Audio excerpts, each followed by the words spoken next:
Saudara, jagat media sosial diramaikan dengan tagar kabur aja dulu. Pro dan kontra menilai kabur aja dulu sebagai bentuk pelarian atas situasi yang terjadi di Indonesia. Fenomena kabur aja dulu lagi rame banget nih. Tagar kabur aja dulu semakin menyeruak dan kemudian diinterpretasikan oleh orang-orang yang bisa jadi berbicara soal nekat gitu ya. Ya, terbukti sekarang Indonesia kondisinya kayak gitu. Dan kalau ditanya sih mau balik apa enggak nantinya, ya kayaknya nggak balik. Ini adalah salah satu seruan yang bagus juga gitu loh untuk mendobrak birokrasi ini. Jadi half-half gitu, karena anak muda adalah masa depan, tapi anak muda juga punya suara. Jagat media sosial kini diramaikan dengan tagar kabur aja dulu. Tagar ini diramaikan di media sosial X, Instagram, hingga TikTok. Nah, gimana nih Pak, saat ini kan lagi tren banget gitu ya, banyak yang membahas tentang hashtag kabur aja dulu. Nah, menurut Bapak tanggapan dari segi ekonomi itu seperti apa? Nah, kalau kita lihat ya, paling tidak memang secara mendasar sesungguhnya adalah hak setiap orang ya untuk mereka bekerja dimanapun dengan profesi apapun selama halal dan legal ya. Dan kemudian juga punya hak untuk memilih berbagai profesi yang selaras atau sejalan dengan pengembangan minat dan kompetensi masing-masing. Jadi sebuah kesempatan baik juga gitu, bukan hanya sekedar oke, kabur aja dulu dan nasionalismenya itu nggak ada gitu, enggak, tapi yang tadi on mission gitu. Ketika kita keluar memang ada sebuah misi yang nantinya untuk ekonomi negara kita juga meningkat gitu ya Pak. Nah, harapan saya kalau ini dikelola dengan baik, ditambah dengan cara berkomunikasi pemerintah yang juga lebih baik, maka ujungnya justru ini akan menciptakan ya hal yang positif, sehingga ide brain circulation misalnya ya itu menjadi sesuatu yang menarik. Assalamualaikum warahmatullahi wabarakatuh. Selamat datang di IPB Podcast. Kali ini kita akan membahas salah satu hashtag yang jadi tren dan sedang diperbincangkan juga nih, yaitu hashtag kabur aja dulu. Nah, ini apakah hanya sekedar hashtag untuk mencerminkan respon anak muda terhadap ketidakpastian sosial dan ekonomi, atau hanya tren saja? Untuk itu kali ini telah hadir bersama kita pakar ekonomi dari IPB University yang juga beliau merupakan dekan di Fakultas Ekonomi dan Manajemen IPB University, yaitu Dr. Irfan Syauqi Baik. Apa kabar Pak hari ini? Alhamdulillah baik, sehat ya Mbak Ayu? Alhamdulillah sehat. Nah, gimana nih Pak, saat ini kan lagi tren banget gitu ya, banyak yang membahas tentang hashtag kabur aja dulu. Nah, menurut Bapak tanggapan dari segi ekonomi itu seperti apa? Ya, jadi memang netizen Indonesia ini terkenal sangat kreatif. Iya, betul. Ya, jadi hashtag ini kan bagian dari kreativitas netizen. Betul. Yang sebenarnya kalau kita lihat ya, paling tidak memang secara mendasar sesungguhnya adalah hak setiap orang ya untuk mereka bekerja dimanapun dengan profesi apapun selama halal dan legal ya. Dan kemudian juga punya hak untuk memilih berbagai profesi yang selaras atau sejalan dengan pengembangan minat dan kompetensi masing-masing. Nah, jadi ini yang menurut saya perlu untuk kita dudukkan dulu, sehingga dimanapun mereka berkiprah di dalam maupun di luar negeri, itu pada dasarnya mencerminkan hak setiap orang, dan itu dilindungi juga oleh undang-undang kan. Undang-undang juga tidak melarang seseorang untuk mau bekerja di dalam maupun di luar negeri. Nah, tinggal kemudian yang menjadi pertanyaan adalah bagaimana kita mengelola situasi ini, dan juga menumbuhkan satu spirit semangat ya untuk bahwa dimanapun kita berada, di antara komitmen yang harus kita jaga adalah kita harus selalu memberikan kontribusi. Kita berusaha untuk selalu memberikan manfaat. Nah, itu yang menurut saya mungkin perlu juga untuk kita dorong. Jadi kalaupun seseorang itu bekerja di luar negeri, ya kontribusi paling minimal itu adalah dia ketika mengirimkan uang ke dalam negeri kan itu juga mempertinggi arus remittance. Nah, kalau arus remittance-nya itu tinggi kan itu juga memperkuat perekonomian ya. Misalnya contoh saudara-saudara kita yang bekerja di Hong Kong, ya dari dulu nih mereka menjadi asisten rumah tangga di sana. Ternyata remittance dari Hong Kong ke Indonesia itu kan juga triliunan rupiah gitu. Nah artinya mereka bekerja di luar tapi ujungnya bisa memberikan kontribusi ke dalam negeri. Nah jadi karena itulah saya melihat sekarang bagaimana kita menciptakan satu sistem ya yang mungkin ini juga pernah dibahas beberapa waktu lalu yang disebut dengan brain circulation network sebenarnya. Itu jadi bagaimana orang keluar itu jangan dianggap sebagai brain drain. Ya, jadi seolah-olah kita jadi kekurangan SDM yang qualified gitu ya. Jangan ke sana arahnya, tapi bagaimana kita dorong supaya ini menjadi brain circulation. Nah, jadi artinya kalaupun orang-orang hebat kita banyak yang di luar, tapi ada keterikatan secara psikologis ya dengan negara kita. Dan kemudian mereka menjadi jalan untuk membuka ruang-ruang, peluang-peluang, opportunity yang itu bisa dimanfaatkan. Ya seperti contoh Cina lah. Dulu Cina juga mereka banyak yang bekerja sekolah di luar, banyak yang jadi profesor misalnya. Apa yang mereka lakukan setelah jadi profesor? Mereka merekrut dengan beasiswa dari institusi tempat mereka bekerja di luar negeri. Nah, merekrut mahasiswa-mahasiswa asal negeri mereka sendiri, misalnya itu contoh ya. Nah, hal seperti ini yang menurut saya menjadi sangat menarik ya, tapi memang hashtag ini ya mungkin refleksi kondisi psikologis ya menghadapi banyak sekali tekanan dan Problematika di negeri ini ya Pak. dan juga mungkin ada banyak ketidakpastian ya, tantangan-tantangan dari sisi ekonomi yang ini juga harusnya semakin menyadarkan pemerintah memang kita ini perlu terus berbenah ya, bahwa pertumbuhan ekonomi kita ini harus kita buat semakin berkualitas. Nah, ciri di antara pertumbuhan ekonomi berkualitas itu adalah jumlah lapangan kerja yang bisa disediakan bisa bertambah. Kalau sekarang kan 1% ekonomi tumbuh mungkin sekitar 200.000 lapangan kerja baru. Ya, sementara setiap tahun angkatan kerja kenaikannya lebih besar dari itu sehingga daya serapnya menjadi berkurang. Nah, bagaimana 1% itu katakan bisa melahirkan 300-400 ribu lapangan kerja baru. Nah, itu yang menjadi salah satu challenge gitu sih. Oke, berarti ternyata ini memang dilindungi undang-undang dan memang jadi hak dari setiap warga Ya, negara artinya juga ya, Pak? tidak ada undang-undang yang dilarang gitu. Nah, sehingga saya berharap sih dialektika yang muncul itu lebih produktif ya. Jadi jangan dialektika yang sifatnya konfrontatif. Misalnya gini, yang muncul kan sekarang seolah-olah kalau kabur aja dulu dianggap tidak nasionalis. Nah, harusnya kan gaya komunikasi ini jangan begitu gitu ya. Nah, termasuk juga teman-teman yang pengen kerja di luar yang nggak usah juga gitu merepresentasikan bahwa dirinya ini sedang kabur gitu ya.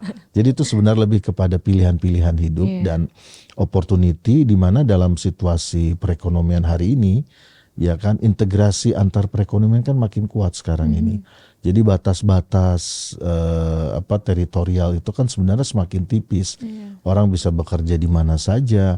Bahkan ya ini yang menarik ya, dengan kemajuan teknologi banyak juga dia kerja di Amerika tapi tinggalnya di Indonesia gitu ya, karena dengan kemajuan teknologi ada perusahaan yang customer service-nya di India, financial direktorat keuangannya di Indonesia, jadi macam-macam gitu. Jadi sekarang ini memang situasinya menjadi berbeda, tinggal bagaimana kita sebagai bangsa nah itu memanfaatkan secara baik. Nah, karena itu menurut saya hashtag kabur aja dulu ini juga perlu diisi dengan dialog-dialog yang konstruktif gitu. Jadi oke lah kalau Anda keluar, apa yang Anda kontribusikan buat kita gitu, dan bagaimana masukan ke dalam negeri. Kalau Anda bekerja di perusahaan-perusahaan tertentu, apalagi menjadi decision maker, bisa nggak impor tertentunya dari Indonesia? Ya, misalnya mungkin ada yang menjadi manajer di perusahaan katakan ya retail modern, swalayan yang gitu-gitu ya. Nah, bisa nggak beberapa produknya impornya dari Indonesia? Kan dia sebagai decision maker bisa kan Iya, menentukan itu. Tinggal nanti dikomunikasikan dengan pihak di Indonesianya, kualitas, kriteria. Karena kadang-kadang kelemahan kita pengiriman ekspor pertama, kedua oke, tapi begitu ketiga kualitasnya turun dan sebagainya. Jadi maintaining quality ini another challenge lah kalau Iya. buat kita. Tapi artinya yang harusnya dibangun tuh hal seperti ini gitu ya. Sehingga secara ekonomi dimanapun kita berada dia memberikan value added. Mungkin kalau kita sendiri ngasih value addednya kecil nggak apa-apa. Tapi kalau yang berpikirnya 100.000 orang yang lagi di luar negeri, ya atau 1,2 juta orang yang ada di Malaysia, ya atau 2 juta orang yang ada di Timur Tengah atau yang nanti di Eropa, di Amerika sekian puluh ribu, kan ini menjadi satu kekuatan gitu ya, satu kekuatan yang luar biasa di mana kontribusi itu bukan hanya soal remittance saja, tapi juga soal-soal yang lain yaitu kaitannya dengan pengembangan ekosistem bisnis begitu. Berarti secara tidak langsung juga ya Pak, kita bisa melihat pemanfaatan dari orang-orang yang bekerja di luar negeri, apalagi kalau misalnya yang tadi Bapak bahas terkait dengan orang-orang tersebut yang menjadi decision maker gitu. Ya. Itu akan sangat menguntungkan bagi Betul. kita. Nah karena itulah ya dalam merespon hashtag kabur aja dulu, ini harus ada dialog-dialog begini tuh harus ada gitu ya. Jadi jangan hanya sekedar kekecewaan politik, jangan hanya sekedar karena kita ada perbedaan-perbedaan, nah kemudian akhirnya ujungnya malah menciptakan sesuatu yang destruktif. Nah karena itu hashtag ini juga perlu dimanfaatkan untuk ayo gimana yuk kita sama-sama membangun gitu ya. Apapun situasinya kita ingin Indonesia tetap bangkit, tetap jadi negara yang maju gitu ya. Dan kita perlu berkontribusi di dalamnya. Nah jadi karena itu menurut saya kalau pikiran-pikiran untuk memberikan kontribusi ini menjadi bagian dari DNA-nya orang Indonesia, maka dimanapun mereka berada ujungnya akan Tetap membawa bangsanya sendiri begitu. Oke, jadi kalau misalnya kita lihat gitu kan ya dari segi ekonominya itu akan sangat menguntungkan kita gitu. Dan kalau misalnya kita balut dengan hal yang lebih positif gitu ya Pak, dari hashtag kabur aja dulu ini tuh justru akan lebih bermanfaat lagi untuk anak muda merespon terkait dengan Iya. bagaimana kita kuliah atau misalnya bekerja di luar negeri. Mungkin seperti itu ya Pak. Ya, jadi saya juga menyarankan nih ke pemerintah ya, manfaatkanlah hashtag ini karena Iya. orang kan sekarang udah bicara dengan hashtag ini kan artinya ini menjadi satu bentuk Topik dialog yang- terbuka, topik yang menarik di dunia media sosial yang itu aksesibel buat siapapun. Nah jadi apa tadi bahasa-bahasa yang digunakan sebaiknya jangan bahasa-bahasa yang konfrontatif ya. Karena apa kalau sudah pakai hashtag ini kan nanti orang juga akan melihat konten pembicaraan, top discussionnya tentang topik ini kan biasanya hashtag ini trending trending nanti topik. mana komentar yang muncul yang Iya, betul. dominan. Kalau yang ternyata yang muncul dan dominan adalah komentar yang menyerang kemudian dibalas dengan sesuatu yang sifatnya konfrontatif ya justru malah masyarakat semakin terbelah nantinya begitu. Yang ada justru yang saya khawatirkan masyarakat yang sudah berada di luar negeri jadi malas juga ya untuk kemudian membuka ruang dan peluang bagi saudara-saudaranya warga negara Indonesia di Indonesia itu sendiri. Nah itu sehingga itu yang menurut saya perlu diminimalisir lah hal begitu. Nah karena itu bagaimana kecermatan di dalam memanfaatkan hashtag, tapi kemudian yang kedua juga bagaimana ini menjadi bagian dari skenario atau pendekatan kebijakan. Jadi artinya kebijakan-kebijakan yang tadi arahnya memperkuat brand circulation itu justru menjadi salah satu hal positif yang kemudian didorong dan diperkuat oleh pemerintah. Nah sehingga harapannya kalau ini kita lakukan ya ujungnya nanti yang mendapatkan manfaat ya negara kita juga gitu. Ya misalnya kayak di Jepang lah. Di Jepang kan sekarang ini requirement untuk pekerja asing kan meningkat. Bahkan dengan pertumbuhan populasi mereka yang minus, sekarang udah di level menengah aja udah banyak tuh request. Nah ini harus dimanfaatkan atau enggak? Menurut saya manfaatkan. Kalau perlu kita secara serius gitu ya. Karena kan kalau pekerja yang kelas menengahnya masuk, ya akan ada masanya nanti mereka menggantikan top management gitu ya. Nah pada saat itulah kemudian, nah kan Kita masuk gitu. kita juga bisa masuk, kita Betul. bisa masuk barang-barang kita ekspor ke sana, volume perdagangannya bisa kita naikkan gitu. Memang ada hal yang sifatnya short term, ada hal yang sifatnya long term. Short termnya pengangguran berkurang karena Iya. kita memanfaatkan peluang-peluang opportunity di luar. Apalagi kita juga punya menteri yang menangani perlindungan tenaga kerja migran gitu ya. Artinya itu short termnya seperti itu. Tapi in the long term kita bisa punya peluang untuk bagaimana kita membangun ekosistem global, memperbesar ruang-ruang kita untuk ekspor, memperbesar ruang-ruang kita untuk bagaimana produk-produk kita ini bisa masuk ke berbagai negara. Ya, dan bahkan bisa jadi masyarakat itu ya juga sangat menyenangi produk kita ya, kayak di Afrika aja ya, mie instan kita tuh kan laku banget, begitu kita ada peluang masuk, wah mereka langsung tuh ya menyukai. Jadi saya kalau ketemu beberapa teman sahabat gitu ya dari beberapa negara Afrika itu bilang, wah mie instan Indonesia enak sekali gitu ya.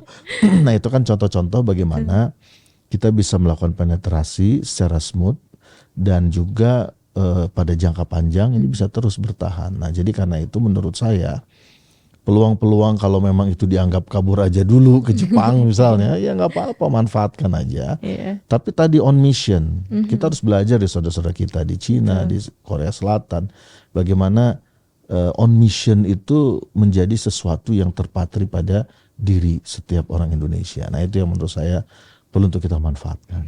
Ini menarik banget sih Pak ya, dari hashtag kabur aja dulu, ternyata kalau dari kita bahas gitu kan ya, dari segi perspektif ekonomi itu akan sangat menguntungkan kita banget gitu.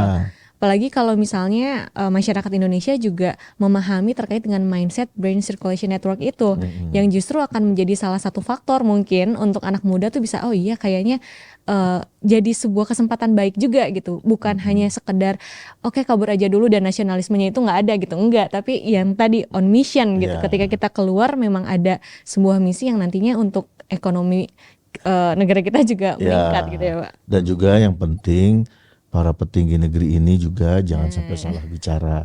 Betul, itu Gitu. mungkin yang jadi problematiknya Sehingga tuh jangan di sana ya Pak. jangan menambah bahan bakar orang jadi makin sebel gitu ya. Nah, jadi kemampuan berkomunikasi ya itu menjadi sangat penting. Jadi jangan sampai tadi ya akhirnya malah menimbulkan hal yang sifatnya kontraproduktif. Dan kabur aja dulu dimaknai Konotasi sebagai negatif bentuk, gitu iya akhirnya seolah-olah kita menjadi terputus dari Indonesia, kan harusnya nggak boleh begitu ya. Nah ini yang menurut saya juga pesannya harus kita sampaikan juga, supaya ada kearifan lah dari para pemimpin kita dalam merespon situasi. Jangan juga terprovokasi atau mudah mengeluarkan statement-statement yang ujungnya berpotensi malah menimbulkan hal-hal yang sifatnya kontraproduktif gitu. Justru ini harus kita manfaatkan. Nah justru harusnya yang harus dikomunikasikan adalah oke, silakan Anda mau keluar negeri boleh, tapi tolong dong tetap cintai negara kita. Ya, di tengah apapun ini adalah rumah kita kan. Bagaimanapun nanti suatu saat orang juga akan kembali ke rumahnya kan. Orang akan kembali ke tempat di mana dia berasal gitu. Jadi itu yang mungkin gaya-gaya komunikasi itu yang mungkin perlu untuk terus kita sampaikan, sehingga teman-teman generasi muda apalagi Gen Z ya, yang mereka juga punya opportunity untuk juga bekerja di luar negeri, work from anywhere ya, kerjanya di mana, ininya di mana gitu ya. Nah itu mereka juga punya satu pemikiran bahwa kemanapun saya berada saya harus ngasih kontribusi ya. Minimal berpikirlah untuk keluarganya. Kalau 1 juta orang di luar berpikir ini kan artinya dia berpikir 1 juta keluarganya di Indonesia. Nah, sehingga dia akan melakukan apapun ya untuk membuat keluarganya bahagia, dan itu akan memiliki economic impact gitu ya. Itu yang menurut saya perlu untuk kita dorong, dan sekali lagi kearifan para pemimpin itu menjadi krusial dalam hal ini. Oke, nah ini menarik juga nih Pak, kalau saya tanyakan gitu. Kebanyakan orang kan berarti kalau pengen kerja di luar negeri itu karena mungkin gajinya lebih tinggi daripada Indonesia. Sehingga ya tadi untuk short term kan dari segi pengangguran kita sudah berkurang juga. Terus dari segi keluarga yang dinafkahi gitu kan, itu juga tentu akan meningkatkan ekonomi gitu. Nah, bagaimana pandangan Bapak terkait dengan gaji antara di luar dengan di Indo ini yang mungkin jadi salah satu faktor orang-orang untuk bermigrasi gitu. Ya, jadi yang penting gini, gaji jelas salah satu faktor, tapi nanti dilihat juga beban biaya hidupnya ya. Oh iya betul. Gaji tinggi, biaya hidup tinggi kan juga ini. Balance Tapi ya, saya percaya sih orang Indonesia ini orang-orang yang istilahnya dia siap bersusah payah gitu lah istilahnya, dia bisa meminimalisir pengeluarannya. Jadi itu hak setiap kita ya, saya kira boleh-boleh saja orang mencari gaji yang lebih tinggi ya, walaupun tentu kalau saya pribadi ya yang penting adalah kita mencari sesuatu yang memberikan kemaslahatan. Iya betul. Karena belum tentu itu memberikan kemaslahatan. Jadi artinya kalaupun kita menjadi atau kita memilih bekerja di luar negeri, ya memang itu atas dasar kesadaran, bukan sekedar ikut-ikutan atau hanya sekedar melihat penghasilan. Karena khawatirnya tidak sesuai ekspektasi gitu ya. Nah, jadi karena itulah menurut saya ya silahkan saja, tapi yang terpenting tadi bahwa niat dia bekerja ya pertama tentu ya untuk menafkahi keluarga, memberikan kemanfaatan bukan hanya buat dirinya tapi buat orang tuanya, saudaranya, keluarganya ya, dan apalagi bisa buat masyarakatnya gitu, sehingga itu dulu yang juga harus terus ditanamkan ya, sehingga nanti bahwa karena kan kadang-kadang gini, ada profesi-profesi dengan bidang keahlian, dia udah capek-capek belajar bidang tertentu. Nah di Indonesia ini belum well developed, misalnya begitu. Sehingga akhirnya dia mencari pekerjaan yang sesuai dengan profesinya, sesuai dengan pendidikannya. Itu silahkan.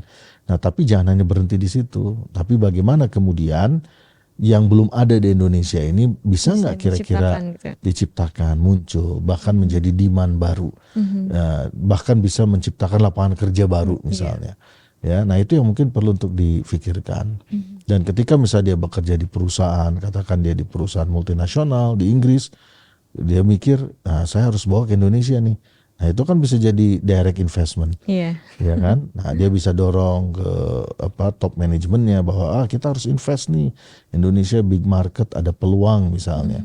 Nah harusnya dia dorong ke sana, sehingga di situ kan dia akan mendorong peningkatan foreign direct investment (FDI) yang itu juga sangat berpengaruh nantinya kepada penguatan perekonomian. Jadi intinya sebenarnya kita berpikir ya untuk mencintai negara kita dan kita bisa berkontribusi dari mana aja di seluruh dunia ini gitu. Oke, wow. Ini jadi bahasnya panjang banget ya Pak terkait dengan ekonomi dan lain-lain gitu. Nah mungkin tadi juga sempat dibahas Pak. Mungkin banyak juga ada gitu kan ya respon anak muda yang jadinya tuh ikut-ikutan sehingga persiapannya tuh nggak matang gitu. Nah itu kalau misalnya dari segi ekonomi dan terus karena persiapan yang kurang matang nih Pak, tapi tetap nekat gitu. Nah itu resiko-resikonya itu seperti apa sih Pak? Ya, jadi pilihan bekerja di luar negeri ini ya memang perlu keberanian. Tapi keberanian ini bukan berarti nekat tanpa ini. Karena kalau nekat hasilnya nekat juga gitu ya. Perlu ada persiapan-persiapan minimal lah. Ya persiapan minimal itu paling tidak dari sisi bahasa. Ya jangan sampai nauzubillah menjadi korban human trafficking malah. Ya kan sekarang lagi tren, lo hati-hati ya. Nah jadi persiapan tuh harus ini, persiapan bahasa, kemudian juga informasi ya. Informasi ini menjadi penting dan salah satu kunci keberhasilan kalau mau kerja di luar negeri ya kita harus punya informasi yang kuat ya, akses informasi yang lengkap, yang valid, pekerjaannya apa, kesesuaian dengan bidang gitu ya. Nah jadi itu diantara persiapan-persiapan yang perlu dilakukan supaya anak-anak muda ini jangan sekedar ikut-ikutan. FOMO aja gitu. Iya, kalau ikut-ikutan doang ya nggak akan berhasil juga gitu ya. Jadi dia harus punya persiapan yang cukup, yang matang gitu ya. Kalau perlu dia sekolah ke luar negeri, ya dia sudah memproyeksikan saya akan bekerja di luar ya nggak apa-apa.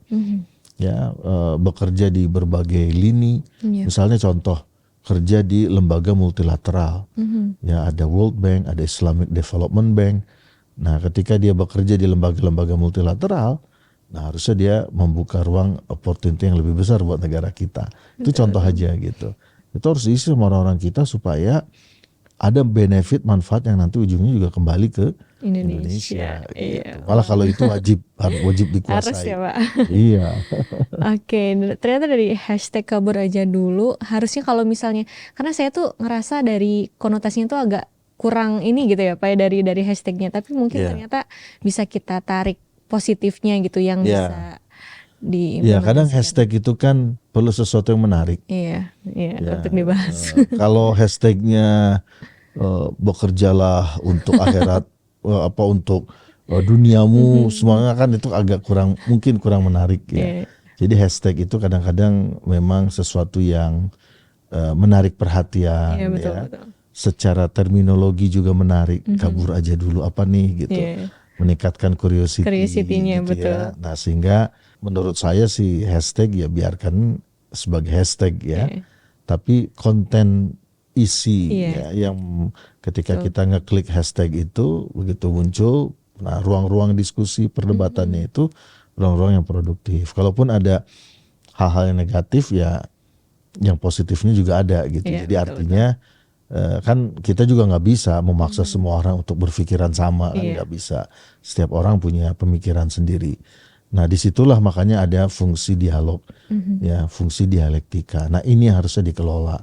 Jadi kalau arusnya kebanyakan negatif, arusnya kecenderungannya kebanyakan menjelek-jelekan negara kita sendiri, nah kita harus ciptakan arus atau opini yang menjadi Mengarahkan gitu ya. yang mengarahkan atau yang menjadi antitesa dari arus yang sudah berkembang gitu, sehingga nanti ujungnya adalah satu hal yang baik dan orang yang kemudian mungkin kan silent reader lebih banyak ya. Iya, iya pasti. Silent reader itu adalah komponen yang paling banyak gitu, Betul. yang berisikan sedikit biasanya.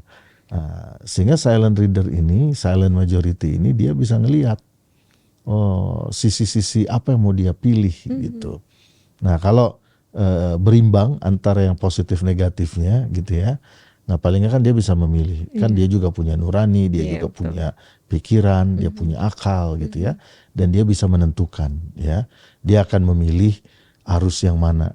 Nah, harapan saya kalau ini dikelola dengan baik, ditambah dengan cara berkomunikasi pemerintah yang juga lebih baik, maka ujungnya justru ini akan Bagus. menciptakan ya hal yang positif, sehingga ide brain circulation misalnya ya, itu menjadi sesuatu yang menarik. Oh, ternyata bukan cuma brain drain ya. Kalau brain drain kan jadi seolah-olah negatif. Tapi begitu brain circulation, oh ternyata kita bisa berkontribusi. Siapa tahu kan, misalnya ada orang kerja, dia ngasih kesempatan beasiswa atau apa kepada warga Indonesia. Siapa tahu dari situ lahir pemikir-pemikir hebat, ilmuwan-ilmuwan keren, Betul. ya, pebisnis-pebisnis baru gitu ya, yang punya opportunity. Ya, sama seperti misalnya saya punya beberapa lah kenal ya, beberapa TKI kita, mantan TKI ya, yang di Jepang, yang di Hong Kong, itu mereka menjadi pebisnis setelah bekerja di sana. Iya. Iya kan? Mereka melihat opportunity ya, oh ternyata ini saya punya peluang, dia resign, dia kembali ke Indonesia, dia menjadi entrepreneur ya, dan bukan sekedar entrepreneur, menjadi kooperatif entrepreneur. Jadi artinya kooperatif entrepreneur itu menjadi wirausaha berjamaah. Jadi dia nggak memulai produksi sendiri, ya, tapi dia mengajak yang lain yang sudah memproduksi hal itu. Nah, tugas dia adalah mengumpulkan itu barang-barang itu, dan kemudian tugas dia adalah melakukan ekspor. Jadi dia mencari pasar, ya, dan di sisi lain juga buat para produsen ya, itu kan mereka juga seneng ya. Ternyata barang mereka ada yang beli dan laku di luar negeri.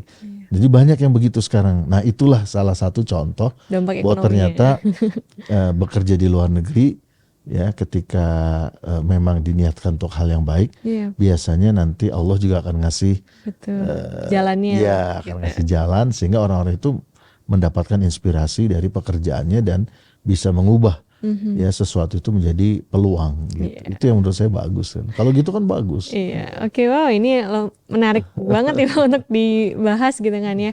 Ternyata dan banyak juga gitu contoh-contoh yang sudah Berhasil. berkembang gitu Betul. kan ya, dan menciptakan lapangan kerja yang pastinya itu untuk kestabilan ekonomi kita juga gitu ujung-ujungnya.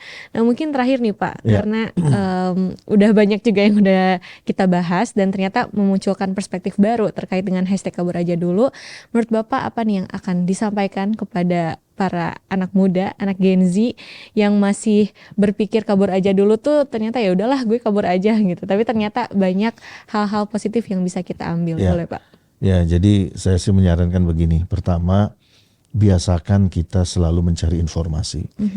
Jadi artinya informasi ini penting supaya ini akan menuntun kita Iya. kepada proses pengambilan keputusan yang baik, Betul. yang membawa manfaat. Karena kalau kita tidak terbiasa mencari informasi, ya, maka khawatirnya kita malah terjerumus pada hal yang kurang baik. Kemudian yang kedua, bekerja di mana saja itu adalah hak kita. Iya. Ya. Jadi Anda silahkan, anak-anak muda mau kerja di mana aja silahkan. Tapi yang penting adalah persiapan. Betul. Persiapkan diri kita ya sebaik-baiknya. Persiapkan, asah terus kompetensi kita, soft skill kita, living skill kita. Ya, termasuk juga dari sisi bahasa, Iya. dari sisi keilmuan. Ya, kita kerja di luar negeri juga harus punya target Iya, dong. betul. Mau jadi apa?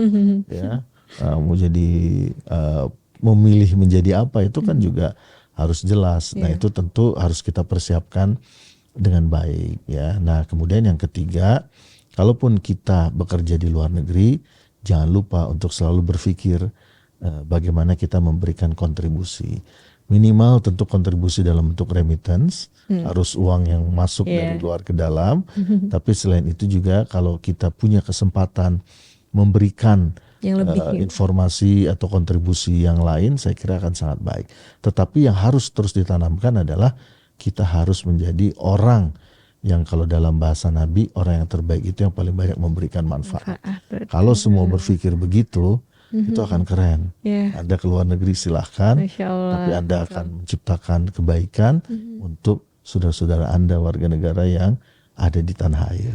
Oke, terima kasih banyak Pak sharingnya di podcast kali ini terkait dengan hashtag kabur aja dulu yang ternyata ini juga membuka perspektif baru bagi saya gitu Pak terkait gimana ya kalau misalnya kita bekerja di luar negeri gitu. Nah jadi untuk Sobat IPB semuanya jangan lupa untuk persiapan yang matang kalau misalnya memang ada niat untuk bekerja di luar negeri, dan pastinya karena kita lahir di Indonesia ya Pak, DNA kita juga di sini, pastinya akan ada suatu hari nanti untuk kembali ke Indonesia dan menciptakan suatu hal yang luar biasa impactnya bagi negara kita. Oke, terima kasih Sobat IPB, terima kasih banyak Pak Sama-sama. atas kesempatannya. Sampai jumpa di IPB Podcast selanjutnya. Assalamualaikum warahmatullahi wabarakatuh.